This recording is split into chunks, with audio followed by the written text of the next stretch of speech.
ನಮಸ್ಕಾರ, welcome back to my channel smart Edulogic. ಇವತ್ತಿನ ನನ್ನ ವಿಡಿಯೋ ಒಂದು ಮೊರಾರ್ಜಿ ಕ್ವೆಶನ್ ಪೇಪರ್ 2024ರಲ್ಲಿ ಸಾಮಾನ್ಯ ವಿಜ್ಞಾನದ ಒಂದು ವಿಭಾಗವನ್ನು ಈಗ ನಾವು ಕೊನೆಯ ವಿಭಾಗಕ್ಕೆ ಬಂದಿದ್ದೀವಿ. ಯಾರೆಲ್ಲ ಇನ್ನೂ ಕನ್ನಡ, ಇಂಗ್ಲೀಷ್, ಗಣಿತ, ವಿಜ್ಞಾನ ವಿಭಾಗಗಳನ್ನು ವಿಡಿಯೋಸ್ ನೋಡಿಲ್ವೋ ಅವರು ನನ್ನ ಚಾನಲ್ನಲ್ಲಿ ಇರುತ್ತೆ, ಪ್ಲೀಸ್ ಹೋಗಿ ನೋಡಿ. ಹಾಗೆ ನೀವೇನಾದರೂ ನನ್ನ ಚಾನಲ್ನ ಸಬ್ಸ್ಕ್ರೈಬ್ ಮಾಡಿಲ್ಲ ಅಂದರೆ ಪ್ಲೀಸ್ ಸಬ್ಸ್ಕ್ರೈಬ್ ಮಾಡಿ, ಸಪೋರ್ಟ್ ಮಾಡಿ. ಸೊ ಈಗ ಶುರು ಮಾಡೋಣ.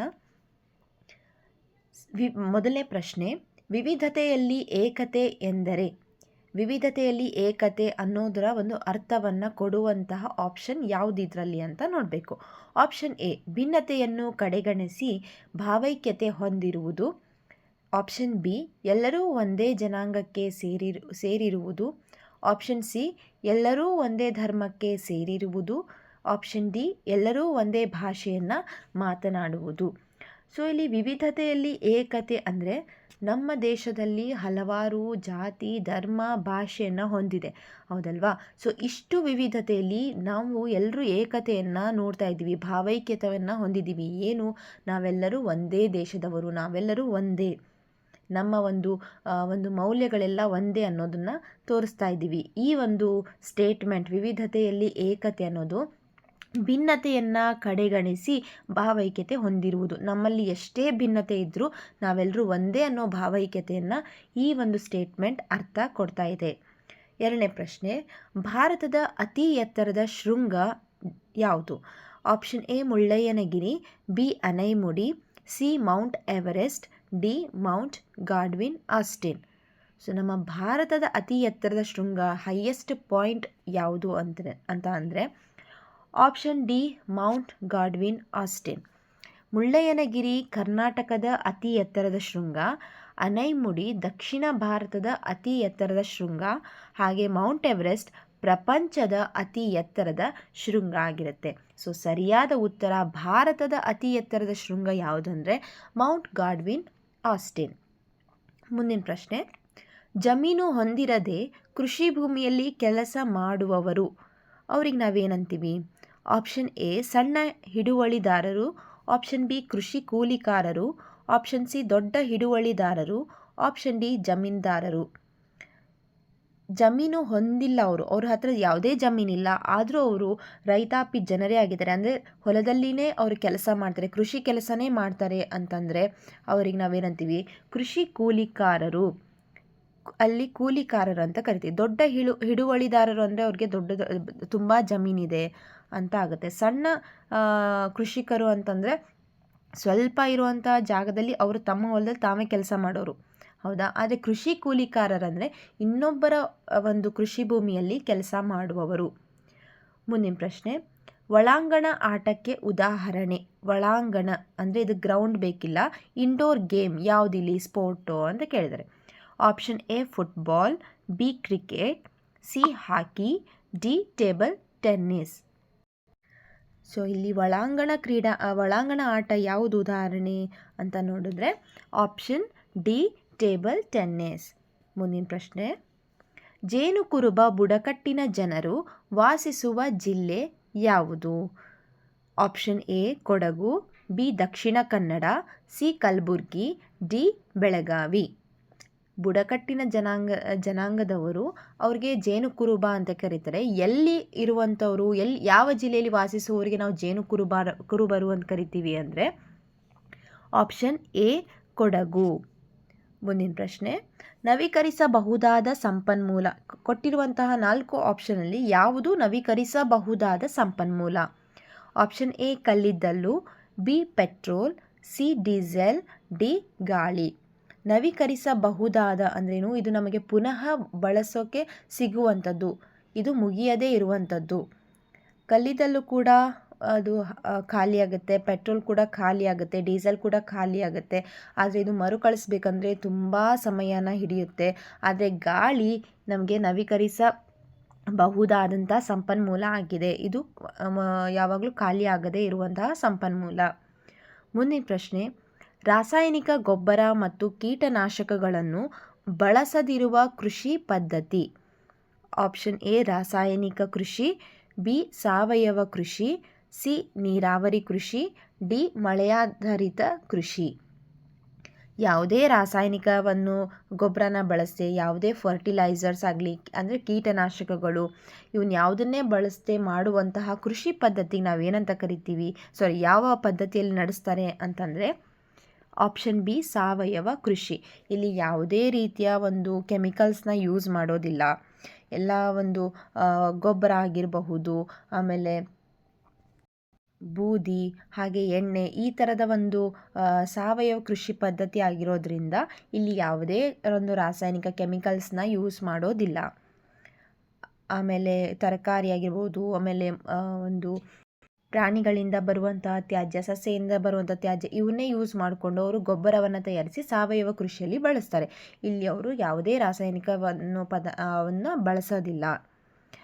ಮುಂದಿನ ಪ್ರಶ್ನೆ, ಪಾದಚಾರಿಗಳು ರಸ್ತೆಯನ್ನು ದಾಟಬೇಕಾದಾಗ ನಿಗದಿತ ಸ್ಥಳ. ಎ ಬಾಣದ ಗುರುತು, ಬಿ ತಿರುವಿನ ಗುರುತು, ಸಿ ಜಿಬ್ರಾ ಪಟ್ಟಿ, ಡಿ ಚೌಕ.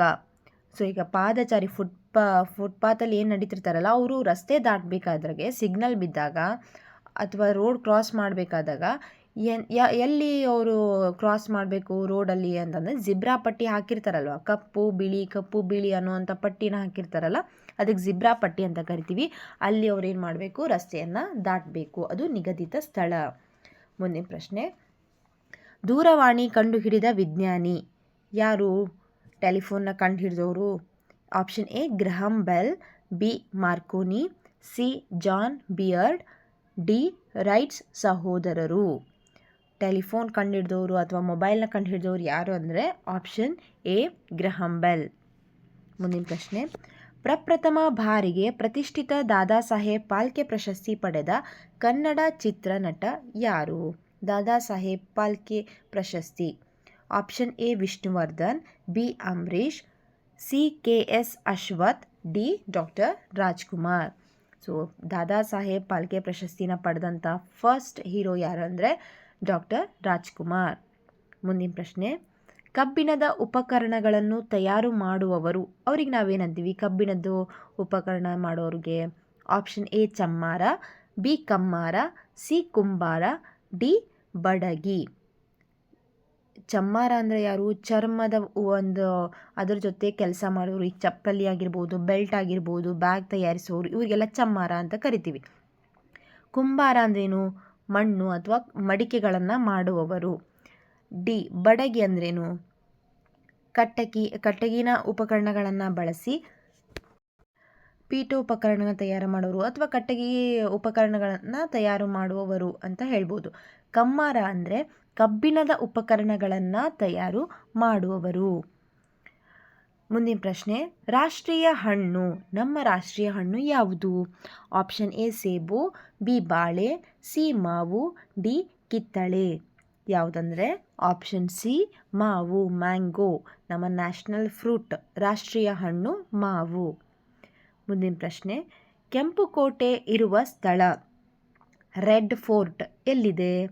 Option A Delhi, option B Mumbai, C Chennai, D Bengaluru. ನಮ್ಮ ರೆಡ್ ಫೋರ್ಟ್ ಎಲ್ಲಿದೆ ಅಂತಂದರೆ ಆಪ್ಷನ್ ಎ ದೆಹಲಿಯಲ್ಲಿ ಇದೆ.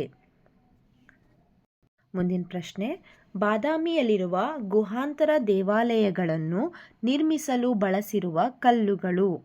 ಆಪ್ಷನ್ ಎ ಬಳಪದ ಕಲ್ಲು, ಬಿ ಕಡಪಕಲ್ಲು, ಸಿ ಅಮೃತಶಿಲೆ, ಡಿ ಮರಳು ಕಲ್ಲು. ಯಾವ ಕಲ್ಲನ್ನು ಬಳಸಿದ್ದಾರೆ ಅಂತಂದರೆ ಆಪ್ಷನ್ ಡಿ ಮರಳು ಕಲ್ಲು. ಮುಂದಿನ ಪ್ರಶ್ನೆ ನೋಡೋಣ. ಮರುಭೂಮಿಯಲ್ಲಿ ನೀರು ದೊರೆಯುವ ಫಲವತ್ತಾದ ಪ್ರದೇಶ, ಎ ಕಣಿವೆ, ಬಿ ಓಯಸಿಸ್, ಸಿ ಗಿರಿಕಂದರ, ಡಿ ಸರೋವರ. ಮರುಭೂಮಿಯಲ್ಲಿ ನೀರು ದೊರೆಯುವಂಥ ಪ್ರದೇಶಕ್ಕೆ ನಾವೇನಂತ ಕರಿತೀವಿ? B oasis. ಮುಂದಿನ ಪ್ರಶ್ನೆ, ಆಗ್ರಾದ ತಾಜ್ ಮಹಲ್ ಅನ್ನು ಕಟ್ಟಲು ಬಳಸಿರುವ ಕಲ್ಲು. ತಾಜ್ ಮಹಲ್ನ ಯಾವ ಕಲ್ಲಿಂದ ಕಟ್ಟಿದ್ದಾರೆ? ಆಪ್ಷನ್ ಎ ಅಮೃತಶಿಲೆ, ಬಿ ಬಳಪದ ಕಲ್ಲು, ಸಿ ಕಡಪಕಲ್ಲು, ಡಿ ಕೆಂಪು ಕಲ್ಲು. ತಾಜ್ ಮಹಲನ್ನು ಅಮೃತಶಿಲೆಯಿಂದ ಕಟ್ಟಿದ್ದಾರೆ. ಮುಂದಿನ ಪ್ರಶ್ನೆ, ಅಂಡಮಾನ್ ದ್ವೀಪಗಳು ಇರುವ ಸ್ಥಳ, ಎ ಅರಬ್ಬಿ ಸಮುದ್ರ, ಬಿ ಹಿಂದೂ ಮಹಾಸಾಗರ, ಸಿ ಬಂಗಾಳ ಕೊಲ್ಲಿ, D Atlantic Mahasagara.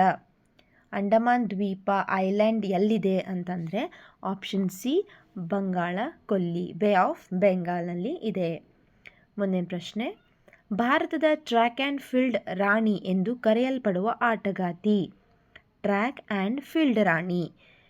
A Sania Mirza, B Mamata Poojari, C Malathi Holla, D P T. Usha. P T. Usha ಅವರಿಗೆ ನಾವು ಟ್ರ್ಯಾಕ್ ಆ್ಯಂಡ್ ಫೀಲ್ಡ್ ರಾಣಿ ಅಂತ ಹೇಳಿ ಕರಿತೀವಿ. ಮುಂದಿನ ಪ್ರಶ್ನೆ, ಹಾಕಿ ತಂಡವೊಂದರಲ್ಲಿ ಆಡುವ ಆಟಗಾರರ ಸಂಖ್ಯೆ. ಸೊ ಹಾಕಿಯಲ್ಲಿ ಒಂದು ಗ್ರೂಪಲ್ಲಿ ಎಷ್ಟು ಜನ ಆಟಗಾರರು ಇರ್ತಾರೆ?